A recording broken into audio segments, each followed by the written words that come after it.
of like the iPhone 8 with this glass back and the iPhone 10 with this notch screen edge to edge. It's got a bunch of the specs of the iPhone XS, and it's missing a whole bunch of stuff too. So let's go through it real quick. The iPhone XR has a glass back, an aluminum frame, 7000 series aluminum. On the front is a 6.1-inch LCD display with 326 pixels per inch. It looks a lot like the iPhone X display, curved corners and a notch at the top, but that is an LCD. If you get close, you can see some of the anti-aliasing they're doing.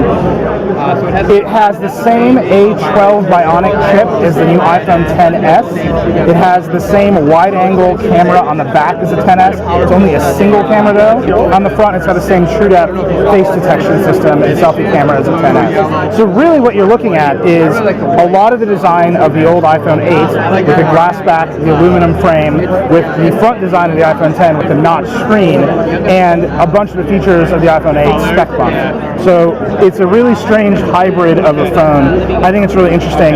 It comes in all these colors. You got yellow, coral, blue. There's a black one, a white one, and a product red one as well.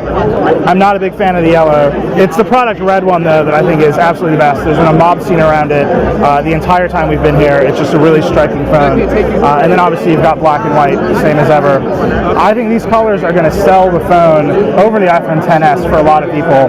Camera on the new iPhone XR is 12 megapixel single lens on the back, 7 megapixel selfie camera with a true depth system on the front.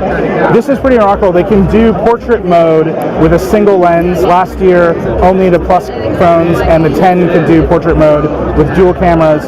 Obviously, Google can do portrait mode with a single lens on the Pixel 2. Apple's figured out how to do it with a single lens on the XR. This camera is also faster. They're doing something called Smart HDR, which takes 4 frames, a number of interframes, and a long exposure to do better HDR photography using this camera system. That stuff is very interesting. Obviously, we've got to test it all out.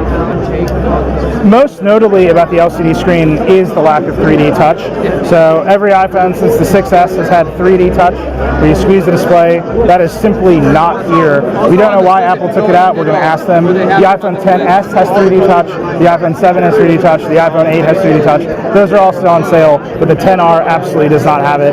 That is the biggest omission from this phone compared to the XS. I just like holding these phones. I think the color is absolutely beautiful. Obviously, the big question everybody always has with phones like this is battery life. Apple says it at 90 minutes more than the iPhone 8 Plus did. Everybody also always wants to know about price. These are going to start at $749, which is kind of a remarkable price, and they're going to go up to 256 gigs of storage. The pricing will go up accordingly from there. This thing is it's making sounds to me.